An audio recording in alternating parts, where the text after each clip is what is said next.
Olá, eu sou Antônio Nunes e preparei especialmente para vocês um conteúdo sobre as repercussões do acidente de trabalho. Este é um entre 10 vídeos em parceria com a Editora Atlas. Bom, um evento indesejado teve lugar. E agora? Essa é a primeira pergunta que se faz do profissional de engenharia de segurança quando tem uma ocorrência destas. Então, para que a gente possa avaliar quais são as implicações desse evento indesejado para a empresa, algumas perguntas têm que ser respondidas previamente. Primeira, houve resposta primária, né? A empresa estava preparada, né, diante dessa possibilidade da ocorrência de eventos indesejados, a saber como proceder com primeiros socorros, né, evacuação, salvamento, até mesmo combate a incêndio. Se um evento desejado tinha a possibilidade de ocorrer, eu tinha que estar preparado para agir diante dessa ocorrência. Segundo, será que, além de existir, ela foi feita de maneira adequada, com os profissionais adequados, com as competências adequadas? Segundo ponto, né? Qual foi a grandeza desses efeitos? Será que os efeitos que tiveram lugar foram concretizados? Ou, por sorte, né, eles não foram concretizados, mas, né, poderiam ter lugar outros bem mais graves? A crise, né? O período que vai de 0 a 8 horas após o evento indesejado, foi gerenciado adequadamente? Eu informei os órgãos públicos, né? Eu informei os acionistas,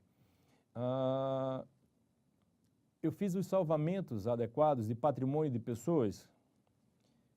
Foi feita a investigação e análise? A que conclusões eu cheguei? Esses são alguns pontos que eu tenho que levantar para verificar quais foram as contribuições da minha empresa para aquele evento indesejado. Sabendo aqueles pontos, eu tenho como, pelo menos, dimensionar, ou pelo menos como estimar quais são as repercussões. Primeiro ponto, eu tenho que ter emitido a CAT. A legislação determina que, em caso de acidentes fatais, eu tenho que comunicar de imediato esse acidente. Se ele não for fatal, eu tenho até 24 horas para comunicá-lo. Essa ocorrência indesejada pode me levar à suspensão do direito de execução daquela atividade ou da utilização daquela máquina, embargo e interdição. E isso pode interromper o meu processo produtivo. Eu posso ter também multas administrativas, que está lá no NR 28. Durante, né, a paralisação da minha produção, eu tenho que manter integralmente o salário de todos os trabalhadores. Já que eles não deram origem, eles não podem ser penalizados. Eu tenho também o quê? Perdas econômicas da natureza de encargos contratuais. Por exemplo, eu posso ter equipamentos alugados. Esses equipamentos, eles podem ter um prazo de disponibilidade. Esse embargo ou essa interdição pode me levar por exemplo, na construção de um edifício, a ampliar a duração da obra. E esse equipamento ele pode não estar disponível nesse novo prazo. Então, vai me levar a fazer o quê? Contratos, né, de emergência, que vai ser, em geral, tende a ser mais caros. E eu posso ter também, por exemplo, no caso da construção civil, atraso na entrega da obra, que me levará a quê? A multas contratuais junto aos contratantes. Então, as repercussões para a empresa, de um lado, são repercussões econômicas. Lembrando sempre, eu tenho responsabilidade solidária quanto aos terceiros. Então, é importante que, né, eu gerencie também a condição de trabalho, de segurança dos meus terceiros. Porque se os meus terceiros não têm condições de saldar, de arcar com a consequência econômica, eu, como tomador do seu serviço, estarei responsável por ela. Eu posso ter danos à imagem, que praticamente é muito difícil você dimensionar essa perda, né? eu tenho efeitos sobre o pessoal de produção. Um acidente ocorreu comigo, com meu vizinho, eu posso ser o próximo. Eu tenho ampliações do seguro público, o seguro-acidente de trabalho, que é um seguro autossustentável setorial. Então, se eu causo acidente, eu dou causa ao acidente, com certeza, no próximo período, eu vou pagar mais por esse seguro público. E muitas vezes eu sou obrigado a contratar, em razão do meu empreendimento, seguros privados, que também incidirão no próximo período. Eu posso ter também do Estado ação regressiva. Por quê? Eu sou obrigado a preservar a integridade do meu trabalhador.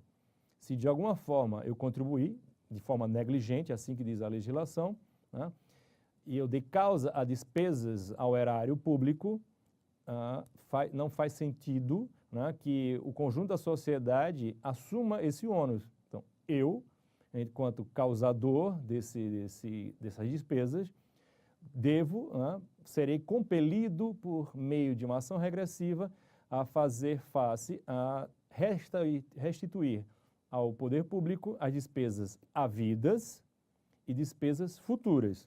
Então, isso é importante destacar, né? Despesas havidas, ou seja, anteriores à ação, mais, né, as despesas futuras, como, por exemplo, a aposentadoria por invalidez ou mesmo no caso da morte, né? E pagar diretamente à vítima a indenização acidentária, né, tanto do ponto de vista patrimonial, quanto do ponto de vista estético, quanto do ponto de vista moral. E eu posso ter repercussões também, né, para o profissional envolvido, já que a empresa não pode responder, né, como ente moral. Então, o profissional responde como ente moral, né, nos aspectos de responsabilidade criminal. Por exemplo, né, no que diz o Código Penal na questão de desabamento, né, quando aquela condição dá origem, expondo a perigo a vida ou integridade física ou patrimonial de outrem. É importante a gente analisar o núcleo desse comando. Expondo a perigo a vida. Ele não diz, né, matar, ele não diz causar lesão. Então, é a mera exposição, a mera não cumprimento da condição segura já se caracteriza como crime. Então, na esfera do órgão de classe, além do responsabilidade criminal, né, o profissional pode responder e ser penalizado com advertência reservada, com censura pública e multa, e, em condição extrema, chegar à perda do registro profissional.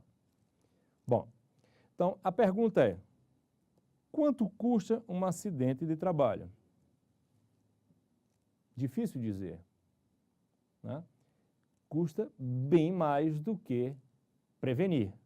Então, a grande pergunta é: segurança do trabalho é custo ou investimento? A resposta está com vocês.